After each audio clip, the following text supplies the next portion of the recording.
राधे श्री राधे।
जय श्री राधे श्री राधे श्री राधे जय श्री राधे श्री राधे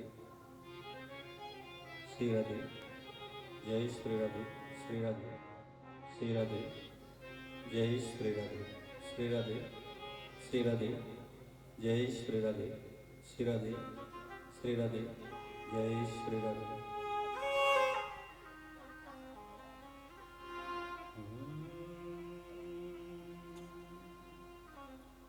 स्वस्ति श्री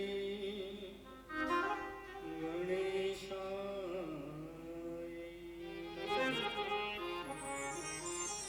वाक्याते सरस्वती देव्यै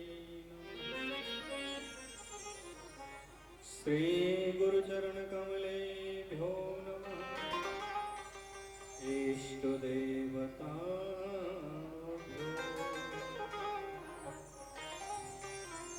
गुरुर्ब्रह्मा गुरुर्विष्णु गुरुर्देव महेश्वरः गुरुर्साक्षात् परं ब्रह्म तस्मै श्री गुरुवे अतुलित बलधामं हेमशैलावदेहं धनुजवन कृशानं ज्ञानिनामग्रगण्यं सकल गुण निधानं वारिणानामधीशं रघुपत प्रिय भक्तं वात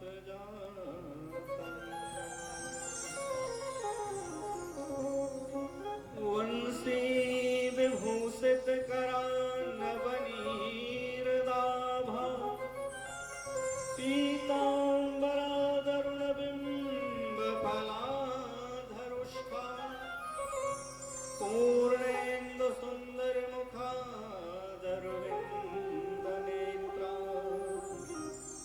कृष्णात् परं किमपि तत्त्वमहं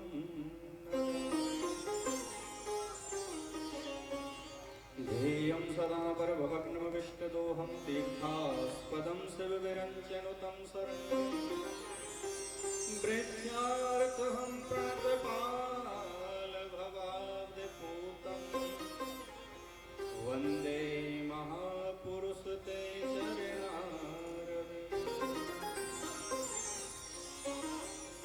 कृष्णाय वासुदेवाय हरे परमात्मने प्रणतः क्लेशनाशाय गोविन्दाय नमः।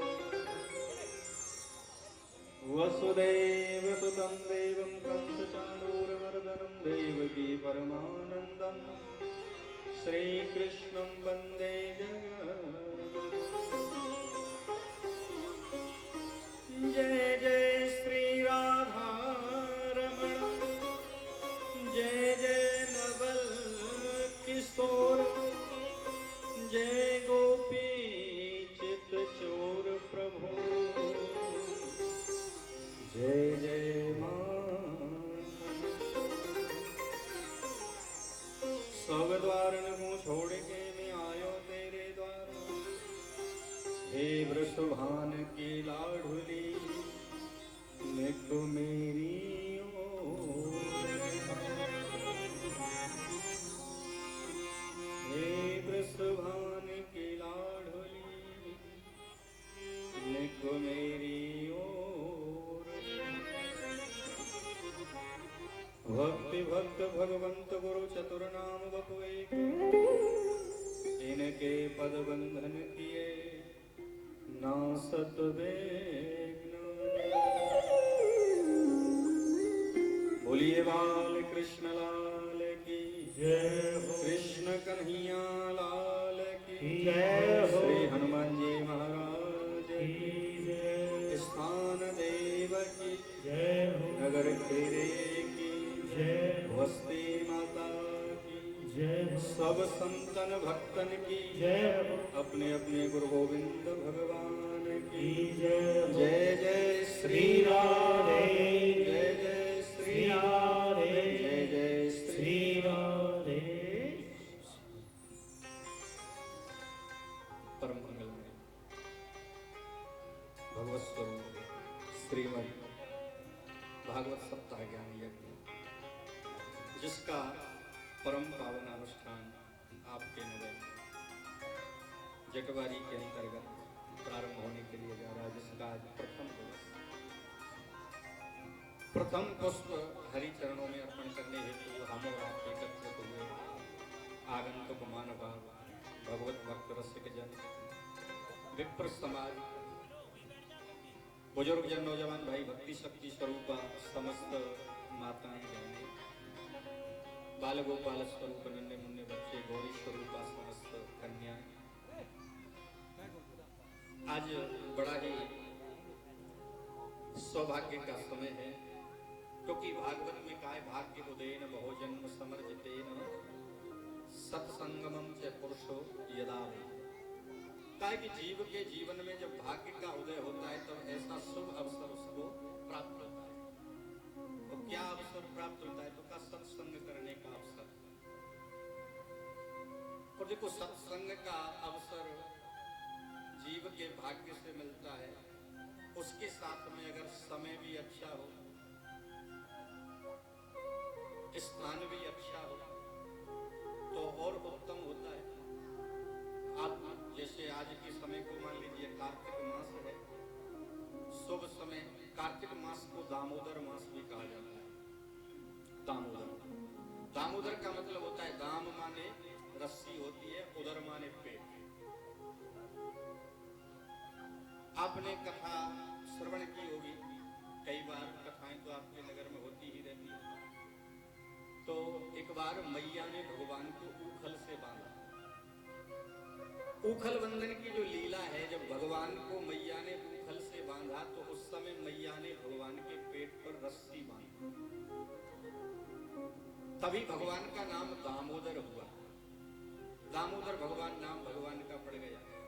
और मैया की जो ऊखल बंधन की लीला है, मैया ने जब कन्हैया को जिस समय में बांधा वो यही कार्तिक का महीना था, इसलिए इस महीने का नाम भी दामोदर मास हो गया। दामोदर मास में भगवान दामोदर के मधुर भागवत कथा का सौभाग्य हम सबको प्राप्त हो रहा है। और दूसरी बात, योग लगन ग्रह बार तिथि सकल भय अनुकूल, क्योंकि भगवान का जहाँ प्रागट्य होता है, भगवान का जहाँ समागम होता है, वहाँ योग लगन ग्रह बार तिथि सब अनुकूल होते हैं। कभी कभी व्यक्ति कहता है कि मुहूर्त की बात आती है, मुहूर्त की चर्चाएं हो जाती हैं, लेकिन वशिष्ठ जी के पास में जब दशरथ जी महाराज मुहूर्त के लिए गए तो वशिष्ठ जी ने दशरथ जी से कहा, वेग विलंब न कीजिए, साजिए सबई समाज, सदन सुमंगल तवही जब राम होए युवराज।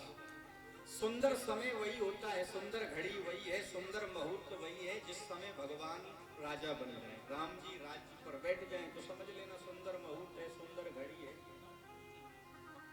तो ऐसे भगवान का भागवत भगवान का स्वरूप है। जिस दिन भगवान की कथा प्रारंभ हो जाए, जिस दिन भगवान का नाम सुनने को मिल जाए, वही सुंदर समय है, वही सुंदर घड़ी है और वही सुंदर मुहूर्त है। दूसरी बात और भी आती है, हम लोगों ने एक प्रचलन में श्लोक सुना होगा, सभी यहाँ अच्छे लोग बैठे हैं, तो एक श्लोक आता है, तदेव लग्नम सुदनम तदेव तारा बलम चंद्र बलम तदेव विद्या बलम देव बलम तदेव लक्ष्मी पते तेन युगम स्मरामि। तदेव लग्नम, सुंदर लगन वही है, सुदिनम तदेव, दिन भी सुंदर वही है, तारा बलम चंद्र बलम, मानो तारा बल, नक्षत्र बल, योग बल, चंद्र बल सब सुंदर उसी समय होते हैं जिस समय हमें लक्ष्मीपति का स्मरण हो जाए। अगर भगवान का स्मरण हमारे हृदय में है तो सुंदर समय है, और अगर भगवान का स्मरण नहीं हो तो काहे का सुंदर समय है।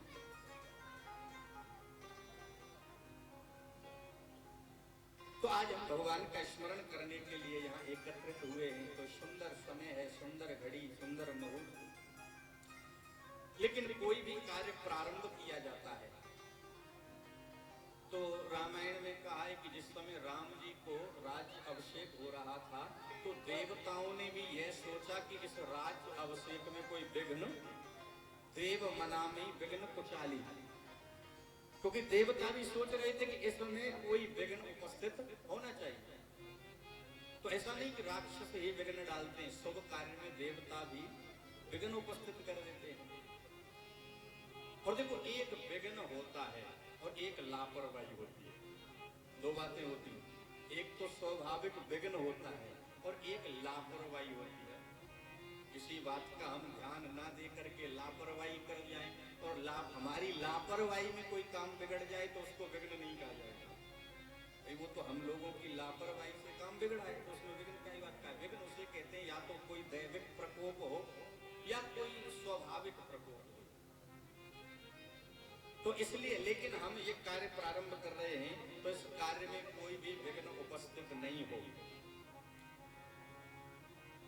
तो उसके लिए भगवान नाम का आश्रय। हनुमान जी महाराज ने कहा है, प्रविश नगर की जय सब काजा और हृदय राख कौशलपुर राजा।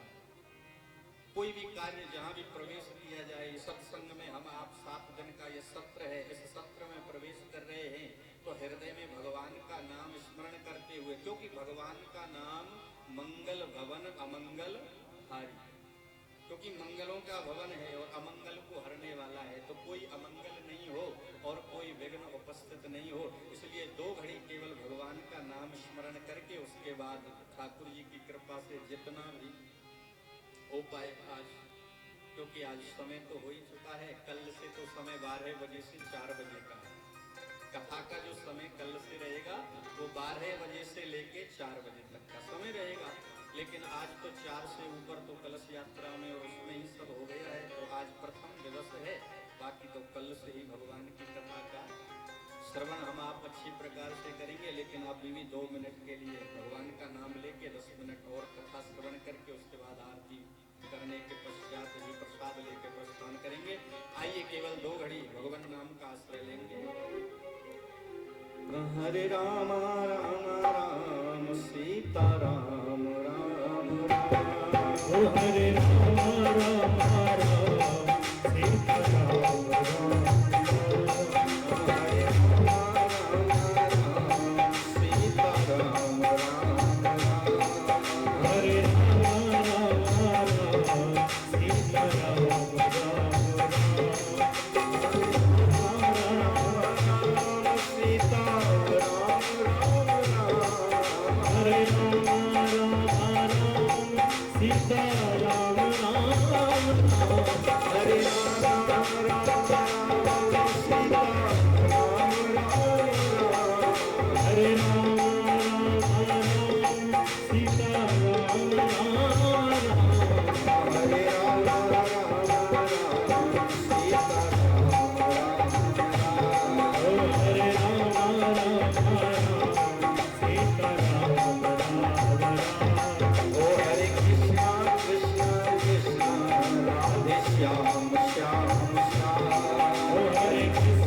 Krishna Krishna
आप सभी भगवत भक्तों को मेरी तरफ से भी जय श्री राधे, जय श्री कृष्ण, बंधन प्रणाम।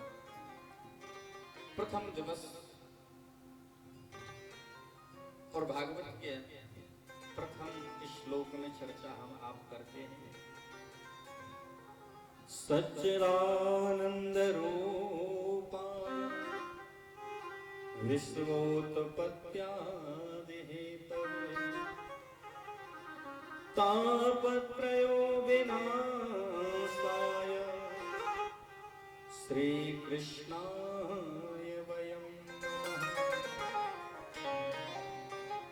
सच्चिदानंद परमात्मा, सतचित आनंद। सत कहते हैं अविनाशी को, चित कहते हैं प्रकाशवान को, और आनंद स्वरूप जो परमात्मा। विश्वोत्पत्त्यादि हेतु जो विश्व की उत्पत्ति करता है, पालन करता है और संहार करता है। मानो जो सृष्टि के बनाने में, पालने में, और संहार में करता है, तीनों में एक ही है।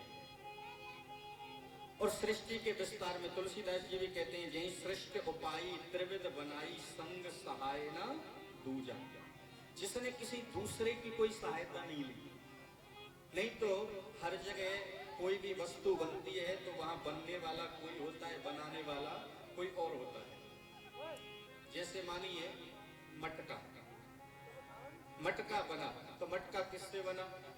तो का मिट्टी से। अच्छा, बनाने वाला कुंभकार अलग। मानो कुम्हार ने मिट्टी से मटका बना के तैयार किया, तो हम मटका को देख के दोनों बातों को समझ गए कि मटका मिट्टी का है और बनाने वाला कुम्हार है। लेकिन विचार करके देखिए कि ये सृष्टि बनी, लेकिन सृष्टि को बनाने वाला कौन है? और सृष्टि में बना कौन है? तो सृष्टि में बनने वाले भी भगवान हैं और बनाने वाले भी भगवान हैं। आपने कहा ऐसा कोई हो सकता है कि बनने बनाने वाला एक ही हो? तो संसार में भी ऐसा होता है। आपने मकड़ी को जाला बुनते हुए देखा है? मकड़ी घर में जाला बनाती है, तो कभी आपने देखा कि मकड़ी किसी और के यहाँ से धागा लाती है जाला बुनने के लिए? तो मकड़ी जाला स्वयं ही बनती है, स्वयं ही बनाती है। ऐसे ही मानो परमात्मा ने इस संसार को स्वयं ही बनाया है और स्वयं ही इसमें बने। जहीं सृष्टि उपाई त्रिविध बनाई संग सहाय न दूजा। किसी दूसरे की सहायता नहीं, और वही पालन करने वाले, वही संहार करने वाले। तापत्रयो विनाशाय, तीन प्रकार के ताप हैं, देहिक, दैविक और भौतिक। देहिक, दैविक, भौतिक तापा। देह ताप होता है, शरीर में कोई रोग है, कष्ट है, उसको देह ताप कहा जाए। दैविक ताप होता है, देवताओं का कोई प्रकोप हो जाए। और भौतिक ताप भूत प्रेत की विद्या को भी कह सकते हैं। और कभी कभी लोग ये भी कहते हैं कि भूत प्रेत कहीं होते हैं। तो देखो, हम ये नहीं कह सकते कि भूत प्रेत नहीं होते। क्यों? क्योंकि हम तो जिस कथा को कह रहे हैं या आप सुन रहे हैं, इस कथा का प्रारंभ ही भूत से होता है। इस कथा का प्रारंभ ही भूत से है, धुंधकारी। और धुंधकारी कौन था? प्रेत था, भूत था। तो भूत का मतलब योनि तो है भूत, लेकिन भूत का दूसरा अर्थ भूत काल भी होता है। भूत काल, बीता हुआ समय। कभी कभी बीते हुए समय को लेकर के जो कष्ट होता है उसको भौतिक कष्ट कहा जाता है। अच्छा, अब व्यक्ति दो ही प्रकार से दुखी रहता है, भूतकाल का शोक और भविष्य की चिंता। आज तक आपने किसी को रोते हुए देखा होगा तो आज में नहीं रोते देखा होगा, कल में रोते देखा होगा। हमारे साथ में ऐसा हो गया था, उन्होंने ऐसा कर दिया था, उन्होंने हमसे ऐसा कह दिया था। तो ये बीती हुई बातें थी, उनको लेके हम आज कष्ट पा रहे हैं, तो वो भौतिक ताप है, बीती हुई बातें। और आगे की चिंता लगी रहती है, आगे जब क्या होगा, भविष्य में क्या होगा। तो भूतकाल का शोक और भविष्य की चिंता हमारे वर्तमान को भी बिगाड़ता है। जो समय अभी चल रहा है उसको बिगाड़ता है। तो उसी को भौतिक ताप कहा जाता है। लेकिन भगवान श्री कृष्ण ऐसे हैं, तापत्रयो विनाशाय, जो तीनों प्रकार के तापों को नष्ट करने वाले हैं। तापत्रयो विनाशाय श्री कृष्णाय वयम नमः। उन भगवान श्री कृष्ण के चरणों में हम और आप सब बंधन करते हैं। वयम नमः, वयम नमः का मतलब अहम, आवाम और वयम।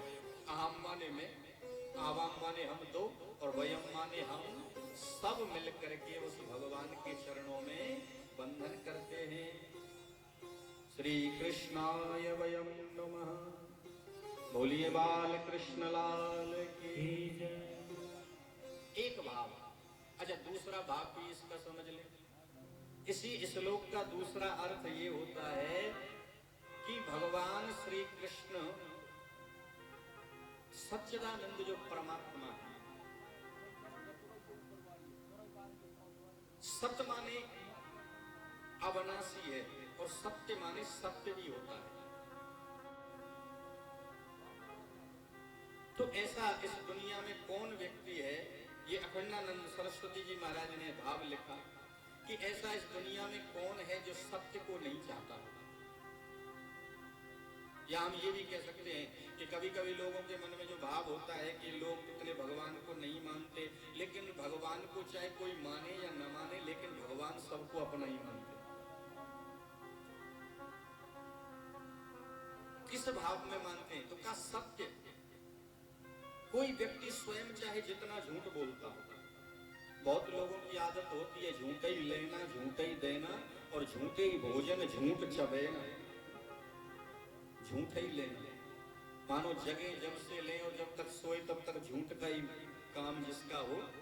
अच्छा, जो व्यक्ति सुबह से शाम तक झूठ बोलता है, लेकिन उस व्यक्ति की भी आदत होती है जब वो सामने वाले किसी से बात सुनता है तो वो ये कहेगा सत्य कह रहे हो ना,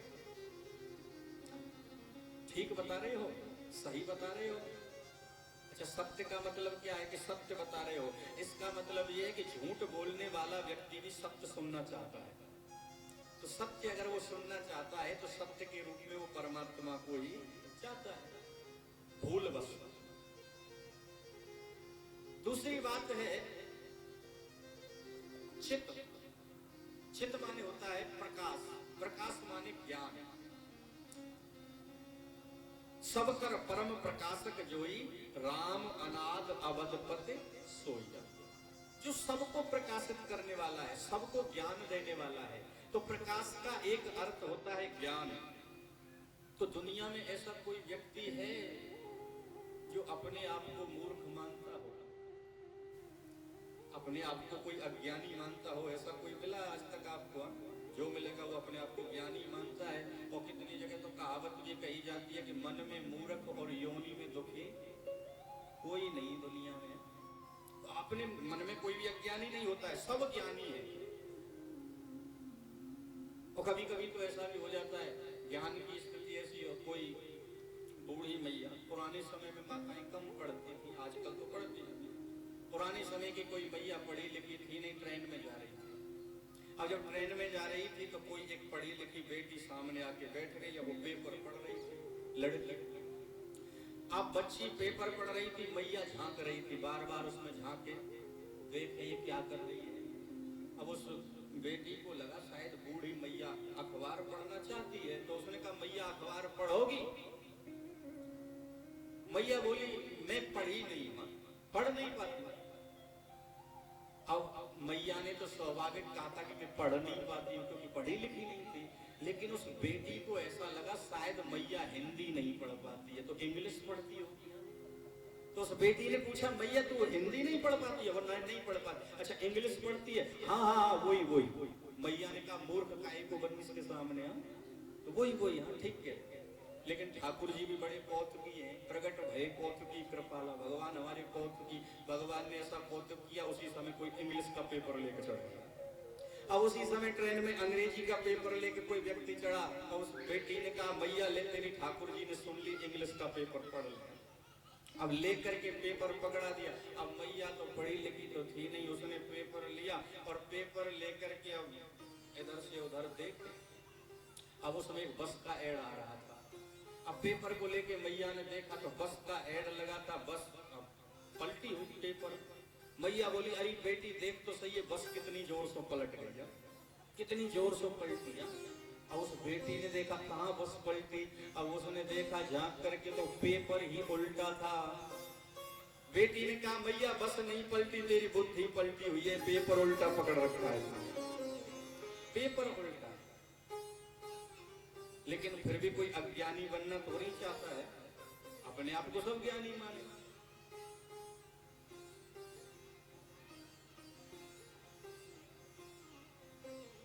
ब्रह्म ज्ञान बिन नार नर करे ना दूसरी बात।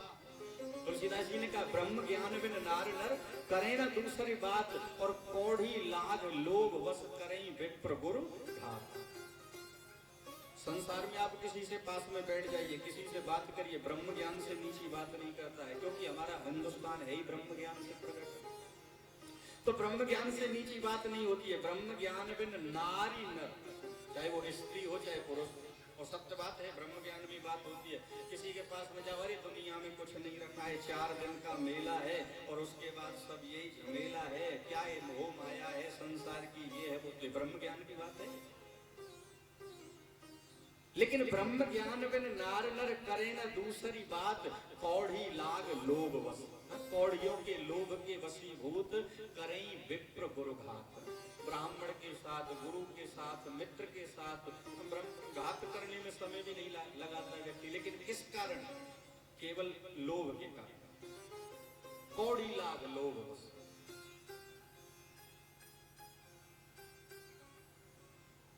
तो ज्ञान के स्वरूप में मानो हम ज्ञान को चाहते हैं तो परमात्मा को ही चाहते हैं। तीसरी बात है आनंद। आनंद भगवान का ही स्वरूप है, सच्चिदानंद रूपा है। या जो आनंद सिंधु सुख राशि, जो आनंद के सिंधु परमात्मा है, क्योंकि भगवान ही आनंद के सिंधु हैं। और उस आनंद के सिंधु का एक बिंदु संसार में है, सीकरते त्रिलोक सुपासी। सोई की नोक जो होती है उसको भगवान ने आनंद के सिंधु में डुबो करके संसार में फेंक दिया। उसी का ये आनंद संसार में फैला हुआ है। किसी ने कहा भगवान का क्या जाता था, जब सागर था उनके पास तो एक बाल्टी संसार के लिए दे देते तो कुछ बिगड़ जाता है? एक बिंदु दिया बस। किसी व्यक्ति ने कहा भले आदमी विचार करके तो देख, सोच तो सही, जब एक बिंदु की इतनी मार है कि जिसके पास में एक बिंदु में से कुछ अंश आनंद प्राप्त होता है वो दुनिया में कुछ नहीं समझता है किसी को। और अगर ज्यादा मिल जाता तो फिर वो क्या करता, फिर तो भगवान को भी कुछ नहीं समझता। तो वो आनंद का समुद्र है, आनंद का सागर है। और आनंद 2 प्रकार का होता है, एक नित्य आनंद और एक शाश्वत आनंद। नित्य आनंद का मतलब होता है जो कभी भी आया और कभी भी चला गया।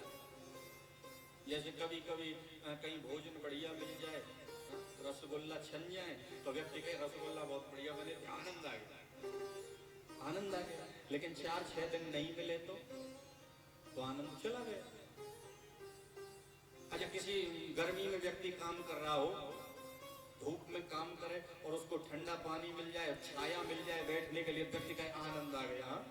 लेकिन फिर धूप में काम करना पड़े तो चला गया आनंद। तो थोड़ी देर के लिए जो आनंद आए और चला जाए वो क्षणिक आनंद है, लेकिन जो आनंद एक बार आने के बाद कभी जाता नहीं है वही सच्चिदानंद है, वह परमात्मा का स्वरूप है। और वह आनंद केवल परमात्मा के चरणों में ही मिलता है। संतों ने कहा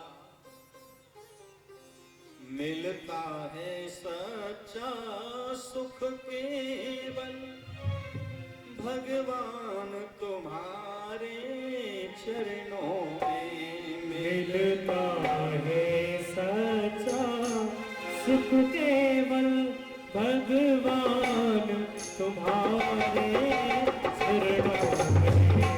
मिलता है सच्चा सुख केवल भगवान तुम्हारे चरणों में।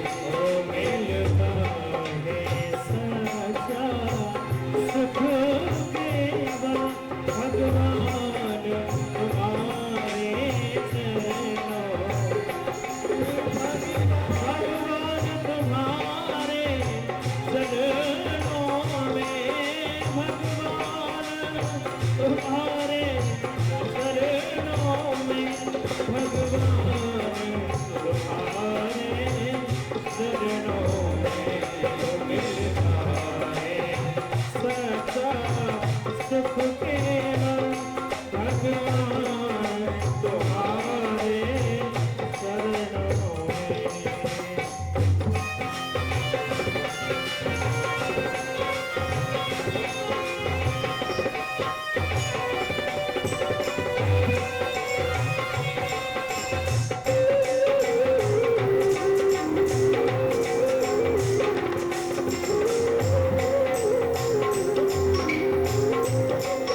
चरणों में हम आप वंदन करते हैं।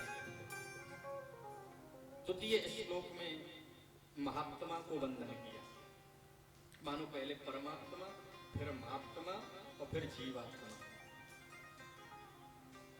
या ये भी हम कह सकते हैं कि जीव आत्मा और परमात्मा के बीच की यात्रा में महात्मा का होना जरूरी है।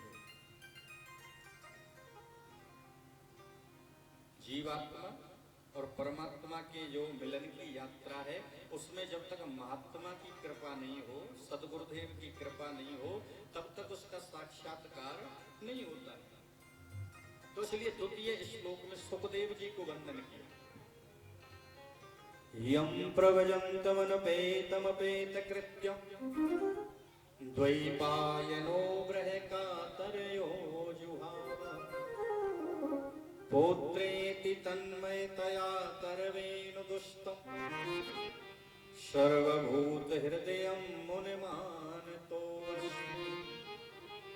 यम प्रव्रजम्, जो जन्म लेते ही अपने माँ के उदर से जन्म लेते ही जंगल की तरफ प्रवजंत हो गए, चले गए।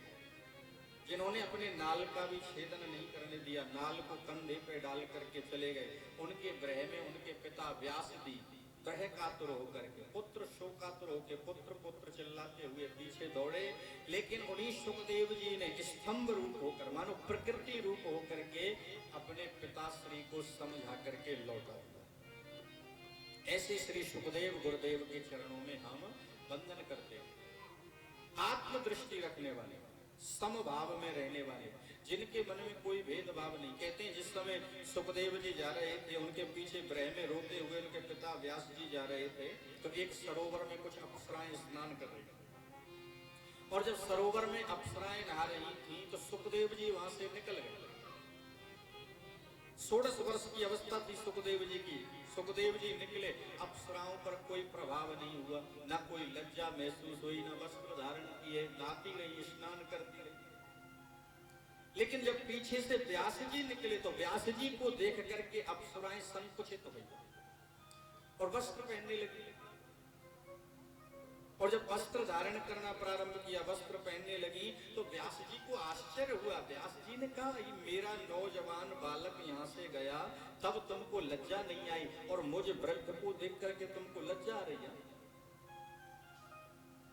अप्सराओं ने कहा, व्यास जी, आपके जो यवान पुत्र यहाँ से निकले थे, उनके मन में कोई भेदभाव नहीं है। वो यही नहीं जानते कि स्त्री कौन है, पुरुष कौन है। वो समदृष्टि वाले। इसका परीक्षण आगे भी हुआ जब सुखदेव जी की और नारद जी की परीक्षा की जनक जी की पत्नी सुनैना ने। वहां भी ऐसा ही हुआ कि कहते हैं कि जनक जी के ज्ञान की और तुलना नहीं हो रही थी कि नारद जी बड़े हैं कि सुखदेव जी बड़े हैं, कैसे करें। जनक जी भी ज्ञानी थे लेकिन नहीं पहचान पाए। तो सुनैना ने कहा, हम पहचानेंगे इस बात को। तो सुनैना ने सुंदर श्रृंगार किया और नारद जी और जहां सुखदेव जी बैठे, उन दोनों के बीच में जाके बैठे। अब बीच में जाके बैठी तो नारद जी कुछ संकोचित हुए। नारद जी को संकोच लगा कि ये स्त्री है और हम तपेश्वरी रहे, हमने तप किया, काम को भी जीत लिया, हमने भजन किया, और कहीं इसका स्पर्श हो गया तो हमारा भजन नष्ट हो जाएगा। लेकिन सुखदेव जी वैसे की वैसे बैठे रहे, सुखदेव जी पर कोई प्रभाव नहीं हुआ। तो सुनैना ने कहा कि सुखदेव जी बड़े हैं नारद जी से, क्योंकि जिनके मन में कोई भेदभाव है ही नहीं। जहाँ सृष्टि में स्त्री पुरुष का कोई भेदभाव नहीं, ऐसे श्री सुखदेव गुरुदेव को हम और आप वंदन करते हैं, प्रणाम करते हैं। उन्हीं सुखदेव गुरुदेव की कृपा से हमको यह भागवत का सौभाग्य प्राप्त हुआ है। उन्होंने ही परीक्षित महाराज को इस कथा को श्रवण कराया। उनके चरणों में वंदन करते हुए फिर नारायणं नमस्कृत्यं नरं चैव नरोत्तमं देवीं सरस्वतीं व्यासं ततो जयतमुदीरयेत्। सभी को वंदन किया और आगे कहा, नेम से सूतम आसीनम अविद्या महामति कथामृत रसस्वाद कुशलासोन को अप्रदीप। नैमिषारण्य तीर्थ में सोनक आदि 88,000 ऋषि एकत्रित हुए। 88,000 ऋषियों का सत्र लगा, यज्ञ हुआ, जप हुआ, तप हुआ, पूजा पाठ अनुष्ठान हुआ, लेकिन भगवान का दर्शन नहीं हुआ। और जब भगवत दर्शन नहीं हुआ तो वहीं सूत जी का आगमन हुआ। सूत जी महाराज वहां आए, और ये जो सब संत बैठे हैं कोई ऐसे वैसे नहीं, कुशला सोनको अप्रवीण। ये सोनक आदि जो 88,000 ऋषि हैं वो सब कुशल हैं। कुशल, कुशल का मतलब क्या होता है? वैसे तो हर व्यक्ति ही अपने कार्य में कुशल होता है। चोर चोरी करने में कुशल होता है, किसान किसानी करने में कुशल होता है, तो अपने अपने कार्य में सब कुशल हैं। लेकिन ये संतों की कुशलता किसमें है? तो कथा मृत रस स्वाद, कथा का रस पान करने में, कथा को सुनने में बड़े कुशल हैं। देखो, कथा सुनने की यही पहली बात है, कथा श्रवण में कुशलता होनी बहुत आवश्यक है। एक तो कथा में बैठना होता है और एक सुनना होता है। एक तो यह है हम बैठ गए जाके कथा में, और एक प्रेम पूर्वक कुशलता पूर्वक किसी कार्य को किया जाता है तो उसको भी कहा जाता है ध्यान से करके आना, कुशलता से करना, काम बिगाड़ मत देना। तो ऐसे कथा में बैठने वाले व्यक्ति को कुशल रहना चाहिए, उसका ध्यान इधर उधर नहीं हो। भाई ध्यान अगर इधर उधर जाएगा तो सुनेगा क्या, और जब सुनेगा कुछ नहीं तो फिर बाद में तो वही बात कहेगा, हम तो सुन नहीं पाए थे क्या कहा था। तो इसलिए कुशलता पूर्वक ध्यान पूर्वक सुनना चाहिए, और ये सुनने में बड़े ध्यान लगाने वाले हैं। कथा अमृत रस स्वाद है, कुशला सोनको अप्रवीण। कुशलता पूर्वक कथा को श्रवण करने वाले सूत जी महाराज का वहां आगमन हुआ। सोनक आदि ऋषियों ने आसन दिया, और आसन देने के बाद में एक प्रश्न किया। पूछा, महाराज हम बहुत दिन से जप कर रहे हैं, तप कर रहे हैं, यज्ञ कर रहे हैं, लेकिन फिर भी हमें भगवान का दर्शन नहीं हुआ। कोई ऐसा उपाय है जो भगवान का दर्शन हो? कृष्णस्य प्राप्ति करम शाश्वत साधनम तद्वत धनः। भगवान श्री कृष्ण को प्राप्त करने का सरल साधन। और देखो, सरल तो होना ही चाहिए, और सरल होने के बाद में शाश्वत भी होना चाहिए, सच्चा भी होना चाहिए। अब आप कहो कहीं आप तो संत हो और आप कहने लगो भैया भगवान कृष्ण को प्राप्त करने का साधन तो ये है, चारों तरफ अग्नि जलाओ और उसके बीच में बैठ के भगवान का स्मरण करो तो भगवान मिलेंगे। या सर्दी के समय में यमुना में, गंगा में खड़े होकर के भगवान का भजन करो तो भगवान मिलेंगे। तो इतना समय किसी के पास नहीं है। और या ये भी कह सकते हो कि इतना करने की किसी की सामर्थ्य नहीं है। सबकी सामर्थ्य थोड़ी ये करने। और देहात क्षेत्र में तो वैसे भी कह दिया जाए, अगर 10 मिनट ज्यादा कथा कह दी जाए और कहा जाए मैया बैठी रहो भी 10 मिनट और, तो मैया कहीं घर सुनने का बाबा तू काढ़ है वो सानी कतू करे आवे वो, तो इतना टाइम कहाँ है मेरे पास में जो तेरे चक्कर में यही बैठी रहूंगा।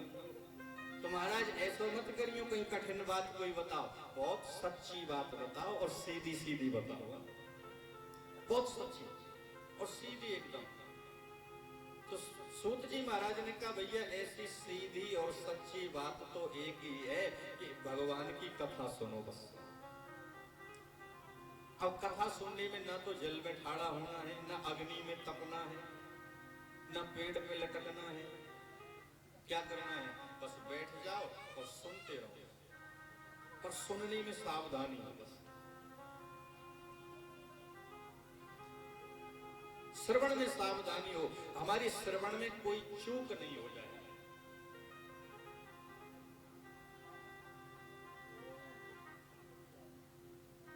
तो ये बहुत सरल मार्ग है भगवान को प्राप्त करने का।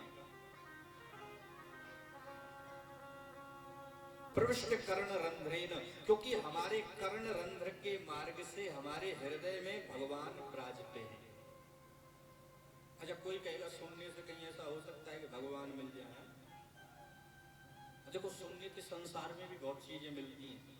बच्चा जब छोटा होता है तो सुन सुन के बोलने लगता है, सुन सुन के ही वो पहचानने लगता है, ये माँ है, ये बाप है, ये चाचा है, ये ताऊ है, ये भैया है, ये कौन है, ये बहन है। सुन के ही तो पहचानता है।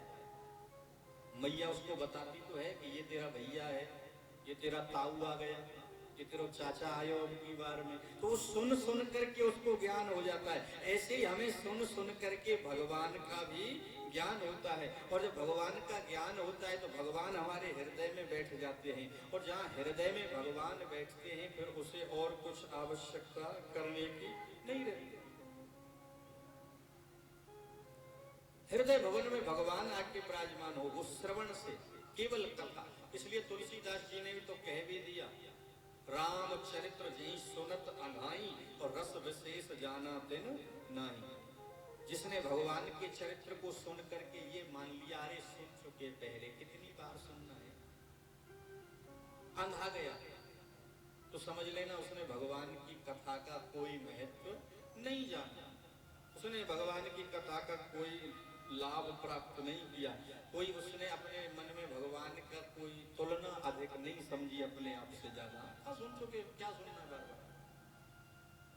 राम चरित्र जही सुनत अघाई रस विशेष जाना तिन नाही। और नैनन संत दर्श नहीं देखा मानव मोर पंख कर लेखा।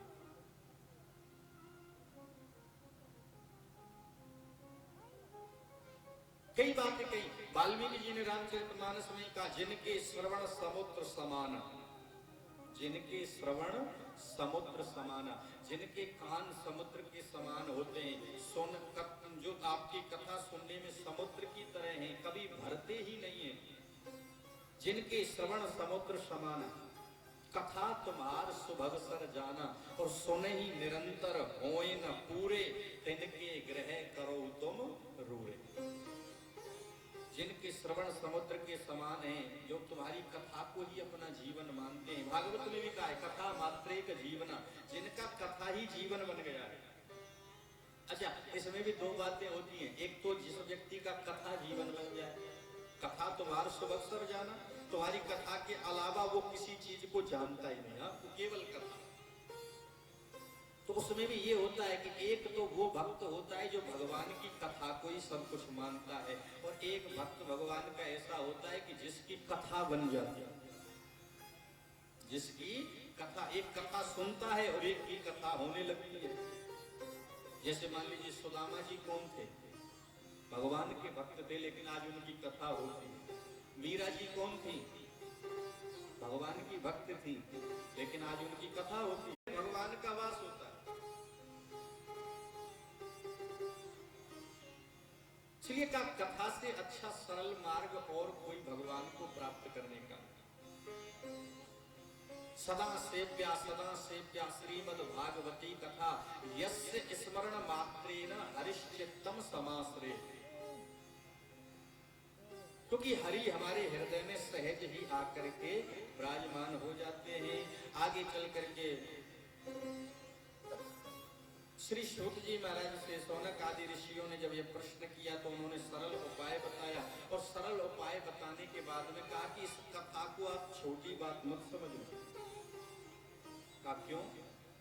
क्योंकि ये हम आपकी तो चलेगा, देवताओं के लिए भी सुनने के लिए दुर्लभ है। देवताओं को भी सहज में सुनने को नहीं मिलती है।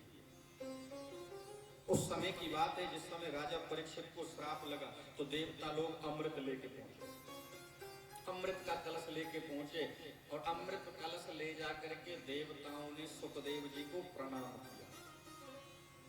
और जब देवताओं ने सुखदेव जी को प्रणाम किया तो सुखदेव जी को आश्चर्य हुआ, संकोच हुआ। सुखदेव जी ने सोचा ये देवता हमें प्रणाम कर रहे हैं, क्यों? क्योंकि स्वयं कार्य कुशलासुर, ये देवता तो अपने काम को बनाने में बड़े कुशल है। और देखो स्वयं कार्य कुशलासुर जो व्यक्ति होता है, जो अपने काम को बनाने में बड़ा कुशल होता है, आज के समय में उसको चतुर कहते हैं। आज के समय में चतुर कहते हैं, लेकिन पहले समय में उसको स्वार्थी कहा जाता था। स्वार्थी, स्वयं कार्य कुशलासुर। उसको स्वार्थी का है। जैसे रामचरितमानस में कहा, सुर नर मुन सबकी यह रीति, सुर नर मुनि सबकी यह रीति, सुर नर मुनि सबकी यह रीति, सुर नर मुनि सबकी यह रीति, स्वार्थ लाग करहि सब प्रीति, स्वार्थ लाग करहि सब प्रीति। का सुर नर मुन सबकी यह रीति। सुर माने देवता, नर माने मनुष्य वर्ग, सुर नर मुनि संत वर्ग भी आ गया। तो सुर नर मुन सबकी यह रीति, और स्वार्थ लाग करें सब प्रीति। जहीं ते जहीं कछ स्वार्थ होई, ताते प्रीत करें सब कोई। जाते जाको कोई थोड़ो स्वार्थ होई तो बातें प्रेम स्वाभाविक बन जाता। लेकिन प्रेम कब तक है? जब तक स्वार्थ की पूर्ति नहीं हो रही तब तक प्रेम है, और जिस दिन स्वार्थ की पूर्ति हुई उस दिन प्रेम समाप्त। फिर तू कौन और हम कौन, बस अलग अलग। तो देवताओं को भी वही रखा है, स्वार्थ लाग करें सब प्रीति। ये देवता भी बड़े स्वार्थी हैं और ये हमको प्रणाम कर रहे हैं। नमन नीच की अत कठिनाई, नमन नीच की अत कठिनाई। कोई बड़ा व्यक्ति किसी छोटे के सामने अगर झुकता है तो जरूर कुछ ना कुछ दाल में काला है। नहीं तो बड़ा व्यक्ति छोटे के सामने सहज भी नहीं झुकता है। झुकना बहुत कठिन होता है। व्यक्ति टूट सकता है लेकिन झुकता बहुत कम है। यहां देवता झुके तो बड़ा आश्चर्य हुआ कि कारण क्या है झुकने का। तो देवताओं ने स्वयं ही कह दिया, महाराज हमने सुना है परीक्षित को श्राप लगा है। हाँ लगा है, तो हम अमृत लाए, परीक्षित को पिलाओ अमर हो जाएगा, श्राप से कोई भय नहीं। सुखदेव जी ने कहा तो बड़ी अच्छी बात है, आप अमृत लेके आए हो ना, और अमृत पिला रहे हो हमें परीक्षित को, और वो भी फ्री में। हाँ ऐसा तो हो नहीं सकता। आपने अमृत पाने के लिए बड़ी मेहनत की। मेहनत कितनी की? समुद्र मंथन किया। पहले तो देवता राक्षसों के सामने झुके, मैत्री की, मैत्री के बाद मंथन हुआ, मंथन के बाद अमृत मिला, और अमृत मिलने के बाद भी युद्ध छिड़ गया। और युद्ध भी थोड़ा नहीं, 12 वर्ष तक चला, तब जाकर के अमृत मिला। अब इतनी कठिनता से किसी वस्तु को प्राप्त किया लेकिन उसको सहज में ही दे रहे थे। बड़ा आश्चर्य हुआ। और कभी कभी तो विचार करने की भी बात है, अमृत कब से चला आ रहा है, देवता पीते हैं कि सूंघते हैं? भाई अमृत चला ही आ रहा है, तो हमें तो लगता है देवता पीते नहीं, सूंघ के काम चला लिया। बहुत से लोग हों ऐसे। गांव में 3 लोग थे। अब गांव के 3 लोग बड़े लोभी थे, कभी कुछ करते धरते नहीं थे। लोग कहने लगे भैया बहुत लोभी हो यार, कभी तो कुछ कर दिया करो, कभी तो कुछ किया करो, 1 रुपया खर्च नहीं कर रहे। तीनों ने एक दिन सोचा चलो आज तो बाजार चले, कुछ खर्च करके आए। तो ठीक है, अब तीनों बाजार में चले गए, और बाजार में जाके 1-1 किलो घी खरीद लाए तीनों। अब 1-1 किलो घी खरीद करके ले आए, और घी ला करके गांव वालों से कहा देखो देखो तुम कहते थे हम लोभी, हम घी लाए हैं ना, अब घी खाया करेंगे चकाचक। लोगों ने कहा आज तो भैया हृदय पक्का कर लिया, 1 किलो घी ले आए तीनों, ठीक है खाओ। अब तो तीनों लोग खाने लगे। अब कैसे खाते थे? एक दूसरे से मिले। एक व्यक्ति ने कहा भाई अब जब कुछ समय बाद, महीने 2 महीने बाद मिले, तेरे घी की क्या हालत है? एक बोला हमारा घी तो अभी थोड़ा बचा है। कहा कैसे? कब मैं तो भैया ऐसा करता हूँ, सब रोटियां बना के रख लेता हूँ, एक नीचे वाली चुपड़ देता हूँ, एक ऊपर वाली ऐसे रख देता हूँ, मान लेता हूँ सब चुपड़। दूसरे से कहा भाई तू? कहा हमारा तो अभी आधे से भी ज्यादा बच रहा है। कहा तेरा कैसे बचा? कि हम तो पूरी रोटियों को सेक के रख लेते, एक सलाई घी में बोरते और उसमें पार निकाल देते, कह देते सब छुपड़ गया। और तीसरा बोला हमारा तो अभी रखा ही है। कहा कैसे? तेरा कैसे रखा है? कि हमारा तो ऐसे रखा है कि हम तो रोटी बना के रख लेते हैं और जब खाते हैं उस समय घी की बोतल खोल लेते हैं, उसमें से महक आती रहती है, सोच लेते हैं चोपड़ी चोपड़ाई है रोटी, केवल महक आती रहती है घी की। तो ऐसे ही देवता शायद महक से ही काम चलाते हो। अब वो खत्म होने वाला थोड़ी, जिस घी में से केवल महक ली जा रही है वो खत्म हो जाएगा क्या? वो तो खत्म नहीं। लेकिन फिर भी सुखदेव जी ने सोचा भाई तुम ये हमको देना क्यों चाहते हो, इसके बदले में हमसे क्या लोगे?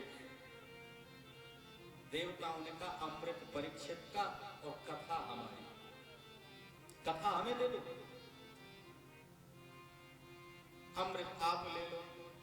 तब सुखदेव जी ने कहा कोई कथा कोई स्वधा कोई काचा कोई मणिर महान।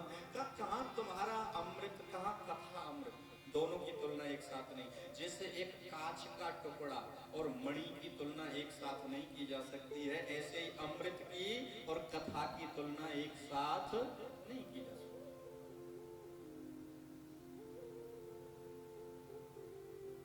और दूसरी बात यह है तुम श्रोता नहीं हो, अभक्तांश तांश विज्ञायो ना तदौ से कथा मृतम।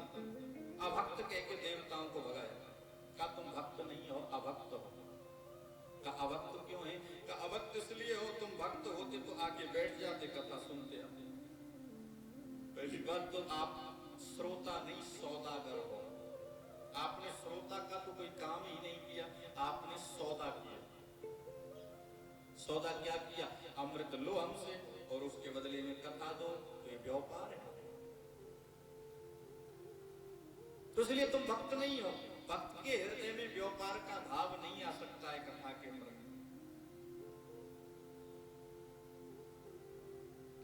सुखदेव जी ने देवताओं को कथा ना देकर के लौटा दिया। देवता ब्रह्मा के पास पहुंचे, ब्रह्मा से जाके शिकायत की महाराज हम मृत्यु लोक में कथा सुनने गए, हमको कथा सुनने को नहीं मिली, अभक्त कह के भगाया। क्या है उस कथा में? ब्रह्मा ने कहा देखो क्या मिलता है कथा सुनने से। 7 दिन जब कथा हुई, राज्यो मोक्षम तथा वीक्षम धाता पुरा अभिविस्मृता, धाता विधाता अभिविस्मृता, विस्मृत हो गए, चकित रह गए कि देखो तो सही 7 दिन कथा सुनने मात्र से ही राजा परीक्षित को मोक्ष मिल गया। राज्यो मोक्षम तथा वीक्षम, केवल 7 दिन की कथा श्रवण मात्र से राजा परीक्षित को मोक्ष प्राप्त हुआ। इस बात को देख करके विधाता ब्रह्मा की बुद्धि विस्मृत हो गई, सोच में पड़ गई क्या किया जाए, क्या ऐसा कथा में? तो का तोल प्रारंभ करो। सत्यलोकम तुलम बद्ध्वा तोलयत साधनंजय। सत्यलोक में तराजू लग गया, तोलना प्रारंभ हुआ। एक पलड़े में समस्त धर्म साधनों को रखा और एक पलड़े में भागवत जी को रखा।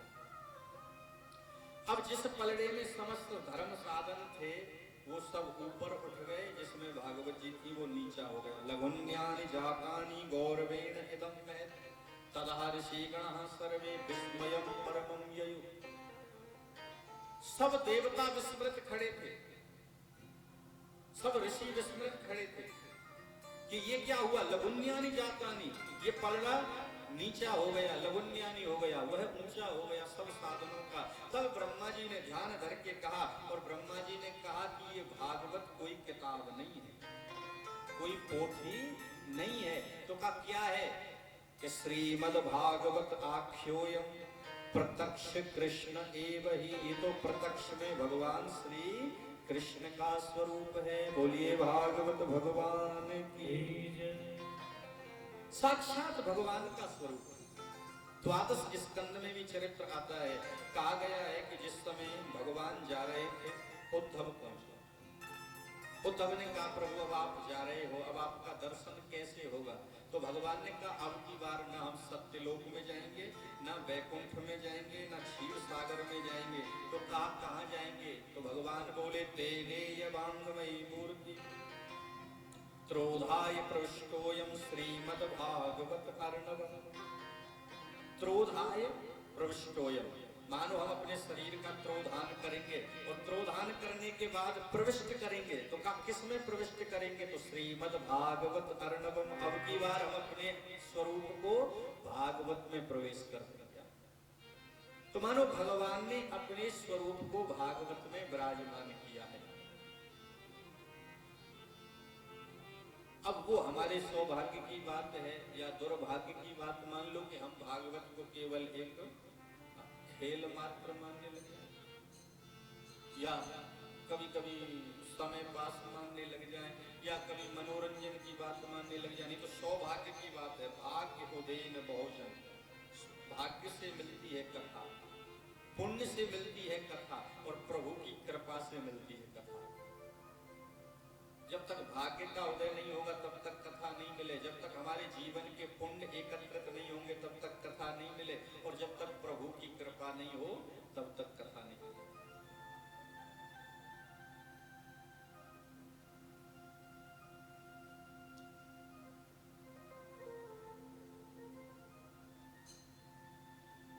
भगवान का स्वरूप नारद जी ने इसका प्रचार प्रसार किया है, सनत कुमारों ने इसके श्रवण की विधि बतलाई।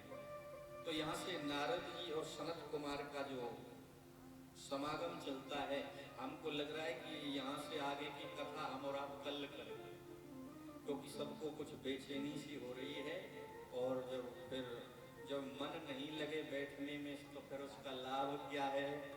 नहीं, कुशलता नहीं रहे सुनने में, अब ध्यान तो वहीं रखा है। और मोई लगे ये बूढ़ी बूढ़ी मैया तो ये सोच रही होंगी शायद कि घर में बहू अकेली है, कहूँ धार काट के दूध ना पी जाए, यहाँ दूध या देगी कि नहीं देगी, कहूँ आप ही पी जाए पीछे। तो भैया फिर अब ऐसो ध्यान धरो रही तो बात को सुनवे को लाभ होता है कि कथा तो यहाँ सुने और ध्यान दूध में रखो रहे। या फिर वैसो है जाए, कोई व्यक्ति मंदिर में गया, जूता महंगे थे तो जूते बाहर उतार दिए, और सामने देखता था तो कहता तुमेव माता, और तुरंत जूते ध्यान आते तो कहता पिता तुमेव, पिताजी तुम ही हो। कहीं कोई लेके भाग गए तो बड़ा नुकसान है जाएगा। तो ऐसे अगर ध्यान घर धरो रहे तो फिर आपको कहा लाभ है। तो आज की कथा को यही विश्राम करते हैं। कल की कथा को जो समय है वो 12 बजे से लेके 4 बजे तक को समय आता है, क्यों आपकी व्यवस्था को भी ध्यान में रख के ही समय रखो है।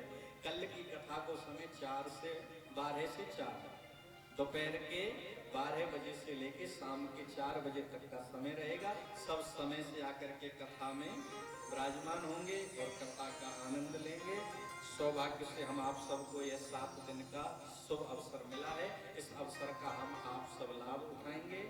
आइए अभी केवल 1 मिनट भगवान का नाम लेकर और उसके बाद आरती करेंगे। आरती के बाद में प्रसाद लेके ही प्रस्थान करेंगे।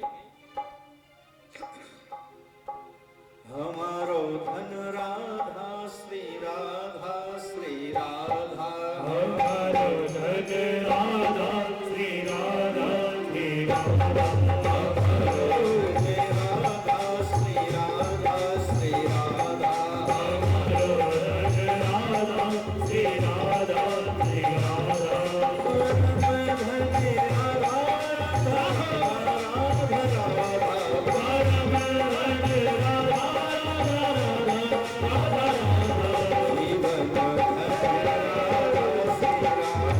श्री राधा,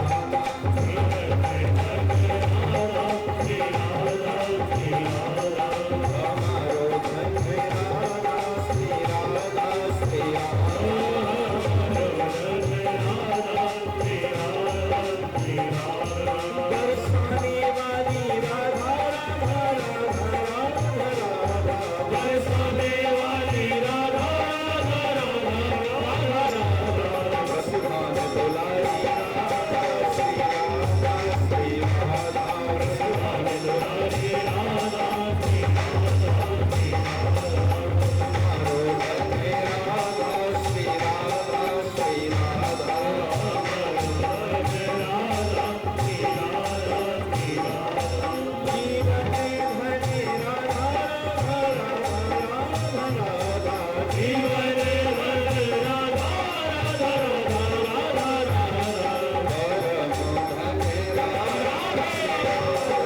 नगर खेरी की जय भागवत भगवान की जय सदगुरुदेव भगवान भगवान की सत्य सनातन धर्म की जय आज के आनंद की जय भागवत महोत्सव की जय ओम नमः पार्वती पतये हर हर महादेव जय जय श्री श्री राधे जय जय श्री श्री राधे जय जय श्री राधे श्री राधे। सभी अपने स्थान पर खड़े हो जाएंगे, भागवत जी की आरती करेंगे सभी प्रेम से। श्री राधे। परीक्षित जी महाराज आगे आ जाए। ओम हरि ओम। चंद्रमा मनसो जात चक्षुः सूर्यो जायतः श्रोत्राद्वायुः प्राणच मुखात् विनिर्जायतः। श्री भागवत भगवान की है आरती, पापियों को पाप से है आरती। भागवत भगवान की है आरती, पापियों को पाप से है आरती। ये अमर ग्रंथ ये मुक्ति ग्रंथ ये पंचम वेद निराला, सब दुख जगाने वाला। ये अमर ग्रंथ ये मुक्ति ग्रंथ ये पंचम वेद निराला, सब दुख जगाने वाला। ओ हरि नाम यही हरि नाम यही हरि नाम यही हरि नाम यही हरि नाम यही हरि नाम यही हरि नाम यही हरि नाम यही। जग के मंगल की आरती, पापियों को पाप से है आरती। श्री भागवत भगवान की है आरती, पापियों को पाप से है आरती। शांति गीत पावन पुनीत पाप मिटाने वाला, हरि दर्श कराने वाला। शांति गीत पावन पुनीत पाप मिटाने वाला, हरि दर्श कराने वाला। ये सुख करनी ये दुख हरनी, ये सुख करनी ये दुख हरनी। ये सुख करनी ये दुख हरनी, ये दुख हरनी। श्रीमद सूदन की आरती, पापियों को पाप से है आरती। से भागवत भगवान की है आरती, पापियों को पाप से है आरती। ये मधुर बोल भगवंत फूल सन्नाम बताने वाला, बिगड़ी को बनाने वाला। ये मधुर बोल भगवंत फूल सन्नाम बताने वाला, बिगड़ी को बनाने वाला।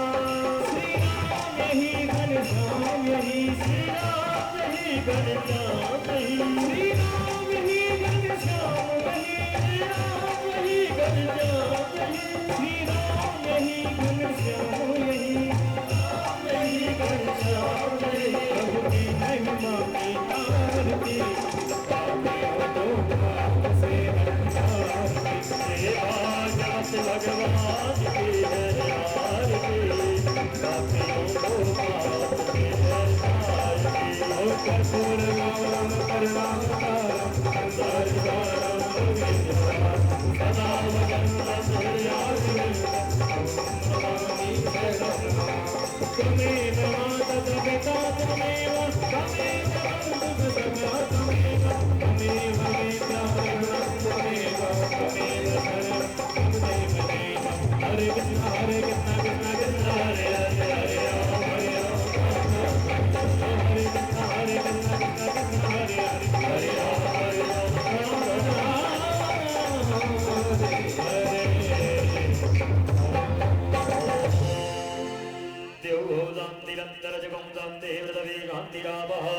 शान्तिरोवलयः शान्तिः वनस्पतयः शान्तिर्विश्वे देवाः शान्ति ब्रह्म शान्तिः त्रिपुरं शान्तिः शान्तिरेव शान्तिः श्यामा शान्तिरेधि।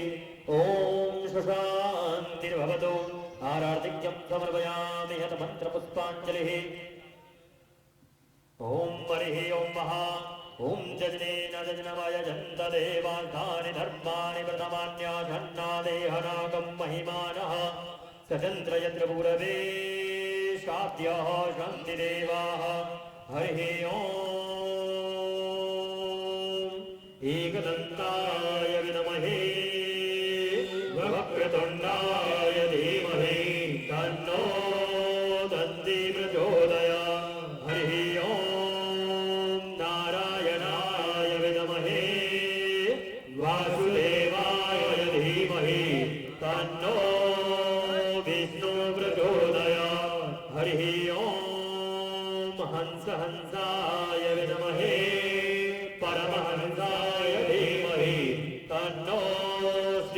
देवः प्रचोदयात् सेवन्ति कामवपुरचम्पकपाटलब्जै पुण्यागजातिकरवीररसालपुष्पै बिल्वप्रवालतुलसीदलमञ्जरीः तां पूजयामि जगदीश्वर ते प्रसीद नानासुगन्धपुष्पाणि यथा कालोद्भवानि च पुष्पाञ्जलिर्मया दत्तो गृहाणः परमेश्वरः मन्त्रपुष्पाणि